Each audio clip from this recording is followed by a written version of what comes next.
Na Wakenya kutoka maeneo mbalimbali kwa sasa wako njiani kuelekea Bondo, kaunti ya Siaya kwa mazishi ya hayati Raila Odinga. Na aidha hafla mbalimbali za maombi na kuwasha mishumaa ikishuhudiwa katika kaunti kadhaa. Ikiwa ni njia moja wa Kenya kuenzi mchango wake katika uongozi na demokrasia ya taifa hili. Na mwanahabari wetu Crispin Otieno ametuandalia taswira ya mambo katika kaunti mbalimbali. Ijumaa mwendo wa saa 2 katika kaunti ya Mombasa. Msafara wa wafuasi wa hayati Raila Odinga uling'oa nanga katikati mwa mji wa Mombasa, waliomwenzi kutoka maeneo ya pwani wakikubaliana kukusanyika hapa kwa safari ya kumwaga kiongozi wao. Raila pwani alikuwa ni kiongozi, kama nilivyotangulia kusema, ni kiongozi mpenda watu na ni kiongozi ambaye anasuluhisha. Tuko kwenye basi, tuko tayari kuondoka kwa safari ya kwenda kumzika baba yetu kipenzi, Baba Raila Amolo Odinga. Mungu amlaze pema peponi. Baba, tunakupenda sana, ulale pema peponi. Hakika tutapata kiongozi kama wewe. Tuko hapa kwa basi tukielekea Bondo kwa kumsindikisha kiongozi.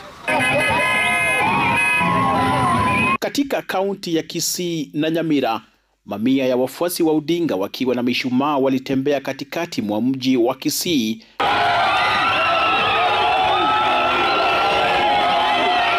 kwa nyimbo za kumsifu kiongozi huyo, wakitaja mchango wake kwa ugatuzi na siasa kama kivutio kikuu kwa Odinga. He was on the front line in fighting for second liberation. For the young ones who may not know, in Kenya, we have undergone several dictatorships whereby people didn't have a voice. You could not even mention a name of a president. Katika kaunti ya Homa Bay, viongozi wa upinzani wakiongozwa naye aliyekuwa waziri wa usalama wa ndani Daktari Fred Matiang'i waliungana na washirika wa kanisa la Adventista mjini Oyugis kwa maombi maalum ya kumwaga Odinga na kusimama na familia yake wakati huu mgumu wa msiba. We pray that the Lord strengthens our leaders who have remained behind. I want to plead with you, my brothers and sisters, that we hold special prayers for Mama Aida and the family, that the Lord comforts them, keeps them together during this tough time.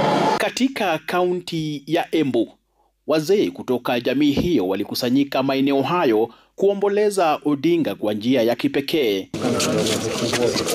Hafla hiyo ikiongozwa na kiongozi wao ambaye pia alikuwa mbunge wa Runyenjes, Njeru Gathangu.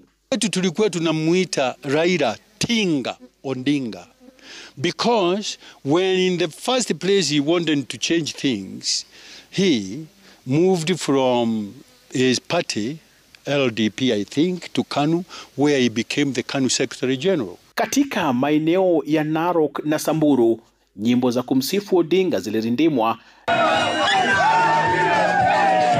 na wafuasi wake wakiwa na mshumaa iliyoteka anga. Wengine walionekana kulemewa na kifo chake Raila. Ametuacha kwa ushungu. Baba amefight kwa Kenya kwa sababu ya wananchi ya Kenya. Tumebaki kama mayatima. Wananchi kutoka pembe mbalimbali za nchi wangali wanasafiri kuelekea Bondo ili kushuhudia mazishi ya hayati Odinga yatakayofanyika Jumapili. Crispin Otieno, runinga ya Citizen.